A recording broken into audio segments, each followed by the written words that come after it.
മദ്യപാനം ആരോഗ്യത്തിന് ഹാനികരം. സങ്കടത്തിന്റെ ഭാഗമായും സന്തോഷത്തിന്റെ ഭാഗമായും പ്രസ്റ്റീജിന്റെയും സ്റ്റാറ്റസിന്റെയും ഒക്കെ ഭാഗമായി മദ്യപിക്കുന്ന ഒട്ടനവധി പേരെ നമുക്ക് അടുത്തറിയാം. ബ്രാൻഡി, വിസ്കി, റം തുടങ്ങി നിരവധി പേരുകളിൽ മദ്യം വിപണിയിൽ സുലഭമാണ്.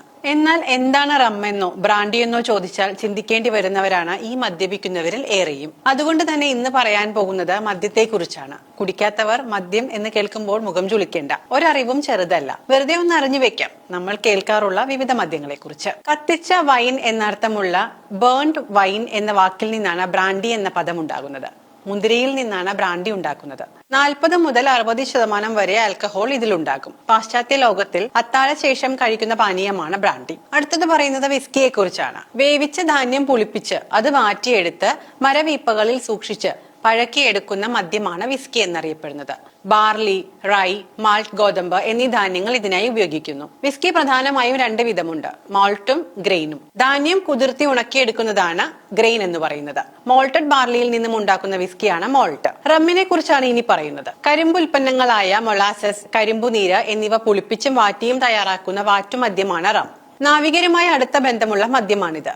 റമ്മും കട്ടൻ ചായയും ചേർത്ത പാനീയമാണ് ജാഗർ ടീ എന്നറിയപ്പെടുന്നത്. വോഡ്ക ലോകത്തിലെ ഏറ്റവും പ്രശസ്തമായ റഷ്യൻ മദ്യമാണ് വോഡ്ക. ഉരുളക്കിഴങ്ങ്, ഷുഗർ ബീറ്റ്, മൊളാസസ് എന്നിവ പുളിപ്പിച്ചു കിട്ടുന്ന വസ്തു പലതവണ വാറ്റിയെടുത്ത് ശുദ്ധീകരിച്ച് വെള്ളം ചേർത്താണ് വോഡ്കയുണ്ടാക്കുന്നത്. സ്റ്റാൻഡേർഡ് റഷ്യൻ വോഡ്കയിൽ 30 മുതൽ 50% വരെ ആൽക്കഹോൾ ഉണ്ടാകും. പടിഞ്ഞാറൻ മെക്സിക്കൻ സംസ്ഥാനമായ ജലിസ്കോയിലെ ടെക്വില എന്ന നഗരത്തിൽ അഗേവ് ചെടിയിൽ നിന്ന് നിർമ്മിച്ചെടുക്കുന്ന ഒരു മദ്യമാണ് ടെക്വില. 38 മുതൽ 40% വരെയാണ് ടെക്വിലയിലെ ആൽക്കഹോളിന്റെ അളവ്. ഇനി പറയാൻ പോകുന്നത് നമ്മുടെ സ്വന്തം കള്ളിനെ കുറിച്ചാണ്. പന, തെങ്ങ് എന്നിവയുടെ പൂങ്കുല വെട്ടി ഊറി വരുന്ന മരനീര് പുളിപ്പിച്ചുണ്ടാക്കുന്ന മദ്യമാണ് കള്ള്. ഏഷ്യയിലും ആഫ്രിക്കയിലുമാണ് കള്ളിന് പ്രചാരം. പാം വൈൻ, പാം ടോഡി എന്നീ പേരുകൾ ഇത് അറിയപ്പെടുന്നു. തെങ്ങ്, പന എന്നിവയുടെ കുല വെട്ടി അവിടെ പാത്രം ഉറപ്പിക്കുന്നു. ഇതിൽ നിന്നും ഊറി വരുന്ന ദ്രവം മധുരമുള്ളതും ആൽക്കഹോൾ ഇല്ലാത്തതുമാണ്. ഇതാണ് മധുരക്കള്ള് എന്നറിയപ്പെടുന്നത്, അല്ലെങ്കിൽ അന്തിക്കള്ള എന്ന പേരിലൊക്കെ അറിയപ്പെടുന്നത്. കള്ളിലടങ്ങിയ സ്വാഭാവിക ഈസ്റ്റ് കാരണം അന്തരീക്ഷത്തിന്റെ താപനിലയിൽ ഇത് പുളിച്ചു തുടങ്ങും. മധുരക്കള്ള 2 മണിക്കൂർ കഴിഞ്ഞാൽ 4%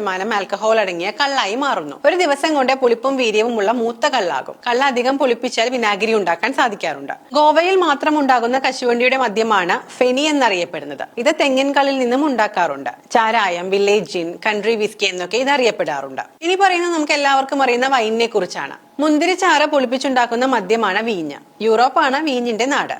ആപ്പിൾ, ബെറി എന്നീ പഴങ്ങളിൽ നിന്നും വീഞ്ഞുണ്ടാക്കാറുണ്ട്. 10 മുതൽ 14% വരെ ആൽക്കഹോൾ വീഞ്ഞിൽ അടങ്ങിയിട്ടുണ്ട്. വീഞ്ഞിൽ ബ്രാൻഡിയും മറ്റും കലർത്തി വീര്യം കൂട്ടി ഉപയോഗിക്കാറുമുണ്ട്. ഇതാണ് ഫോർട്ടിഫൈഡ് വൈൻ എന്ന് അറിയപ്പെടുന്നത്. ഗ്ലാസ് കുപ്പിയിൽ കോർക്കിട്ട് അടച്ചാണ് വൈൻ സൂക്ഷിക്കേണ്ടത്. പഴകും തോറും ഇതിന് ഗുണവും വീര്യവും ഏറും. ഓക്ക് വീപ്പയിൽ സൂക്ഷിച്ചാണ് വീഞ്ഞ് പഴകിക്കാറുള്ളത്. 2.788 ഡിഗ്രി സെൽഷ്യസ് ആണ് വീഞ്ഞ് സൂക്ഷിക്കേണ്ട ഊഷ്മാവ്. ബിയറിലെ ആൽക്കഹോൾ ശതമാനം 3 മുതൽ 30% വരെയാകാം. സാധാരണ 3 മുതൽ 8% വരെയാണ്. ബ്രൂവിംഗ്, ഫെർമെന്റേഷൻ എന്നീ പ്രക്രിയകളിലൂടെ ധാന്യങ്ങളിൽ നിന്നുള്ള അന്നജത്തെ പുളിപ്പിച്ച് തയ്യാറാക്കുന്ന മദ്യമാണ് ബിയർ എന്ന് പറയുന്നത്. ഹോപ്പ് എന്ന പൂവിന്റെ ഘടകങ്ങളിട്ടാണ് ബിയറിന് പ്രത്യേക രുചി നൽകാറുള്ളത്. ഗോതമ്പ്, ചോളം, ബാർലി എന്നീ ധാന്യങ്ങളാണ് ബിയർ നിർമ്മാണത്തിന് ഉപയോഗിക്കുന്നത്. ഹോപ്പാണ് ബിയറിന് ഇളം കയ്പ് നൽകുന്നത്. ഇത് ബിയർ കേടാകാതിരിക്കാനും സഹായിക്കുന്നു. പുളിപ്പിക്കാൻ ഉപയോഗിക്കുന്ന ഈസ്റ്റ് അനുസരിച്ചാണ് ബിയറിനെ തരംതിരിക്കുന്നത്. പെട്ടെന്ന് പുളിച്ചു കിട്ടുന്ന ഈസ്റ്റ് ഉപയോഗിച്ചുണ്ടാക്കുന്ന ബിയറാണ് എയിൽ എന്നറിയപ്പെടുന്നത്. പതുക്കെ പുളിപ്പിക്കുന്ന ഈസ്റ്റ് കൊണ്ടുണ്ടാക്കുന്ന ബിയറാണ് ലാഗർ എന്നറിയപ്പെടുന്നത്. കുപ്പിയിലാക്കുന്ന സമയത്ത് ബിയറിൽ കാർബൺ ഡൈ ഓക്സൈഡ് നിറയ്ക്കുന്നു. 7 ഡിഗ്രി സെൽഷ്യസിലുള്ള ബിയർ വെൽ ചിൽഡ് ബിയർ എന്നും 8 ഡിഗ്രി സെൽഷ്യസിലുള്ള ബിയർ ചിൽഡ് ബിയർ എന്നും അറിയപ്പെടുന്നു. പറഞ്ഞതെല്ലാം മദ്യത്തെക്കുറിച്ചാണ്. ഇതെല്ലാം നേരത്തെ പറഞ്ഞതുപോലെ ഒരു ചെറിയ അറിവ് മാത്രമാണ് പകർന്നു തന്നത്. ഇത് കണ്ടിട്ട് ആരും മദ്യത്തിന് പുറകെ പോകരുത്. ഇതൊരു അഭ്യർത്ഥന തന്നെയാണ്.